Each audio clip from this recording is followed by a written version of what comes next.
Hello to you. आज हम यहाँ पे पढ़ेंगे केमिस्ट्री के बारे में और केमिस्ट्री में हम यहाँ पे सीखेंगे सॉल्यूशन के बारे में। तो हम यहाँ पे दिखेंगे किसके बारे में, सॉल्यूशन, और यहाँ पे सॉलिड के बारे में। तो हम यहाँ पे सीखेंगे solution made up of solid, liquid, gas. Next हम यहाँ पे पढ़ेंगे what is the strength of the solution.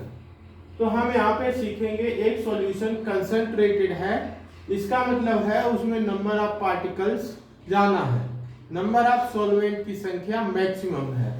Next हम यहाँ पे पढ़ेंगे डाइल्यूट सॉल्यूशन।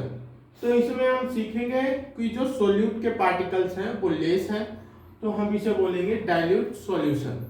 नेक्स्ट हम यहाँ पे सीखेंगे किसके बारे में, solute. Solute means solute and solvent, यानी कि two type of substance, molecules, particles, ion in a solution is called solvent and solute. Next हम यहाँ पे सीखेंगे किसके बारे में, राउल्ट लॉ के बारे में। So Raoult law defined as relation between pressure and mole fractions. So Raoult law explain that vapour pressure directly proportional to mole fraction. If we increase vapor pressure, then we should increase mole fraction. If we decrease vapor pressure, then we should decrease mole fraction. So this is called Raoult law.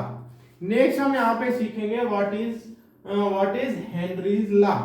तो Henry law also explains that relation between gas and vapor pressure.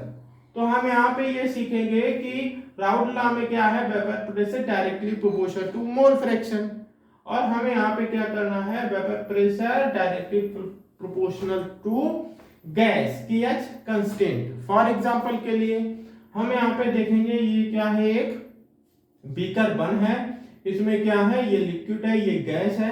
तो हम यहाँ पे ये देख रहे हैं beaker one से बीकर टू में कि जो नंबर ऑफ पार्टिकल्स है, नंबर ऑफ आयंस है, नंबर ऑफ सॉल्यूट है, नंबर ऑफ सॉल्वेंट है, नंबर ऑफ मॉलिक्यूल्स है, नंबर ऑफ एटम्स है, वो क्या है 1-2 सेकेंड में maximum number of molecules of liquid and gas है।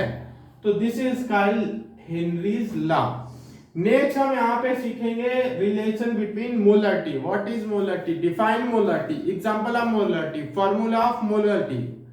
तो हम यहाँ पे सीखेंगे मोलरिटी को कैपिटल एम से डिनोट करते हैं, और इसकी डिफिनीशन, इसका फार्मूला है moles of solute, mole of solute upon volume of solution in litre. तो यहाँ बताया गया है कि जो मोल्स ऑफ सॉल्यूट होंगे, सॉल्यूट के पार्टिकल्स, और volume of solution in litre में, ठीक है। तो ये क्या हो जाएगा, यहाँ पे इनवर्सली प्रोपोर्शनल होंगे। तो this is called molarity. Next भी study learn about the molarity. तो यहाँ पे क्या है, रा का डिफरेंस है, तो इसे भी कैपिटल एम से डिनोट करते हैं। तो इसका फार्मूला हो जाएगा, डिफिनेशन हो जाएगा moles of solute upon volume of solvent in KG. तो main difference between molarity and molarity is molarity means liter and molarity means kilogram.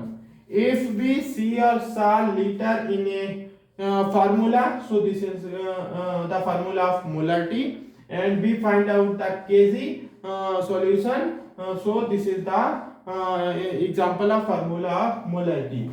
Next we should know about what is ideal solution. तो हम सीख चुके हैं solution क्या है, कोई beaker है, उसमें क्या है वाटर है, उसमें क्या है गैस है, इसमें क्या है कोई H2 है, CO2 है, तो वो क्या है यहाँ पे आइडियल सॉल्यूशन है। तो ideal solution also explains that P directly proportional to एक vapour pressure directly proportional to mole fractions.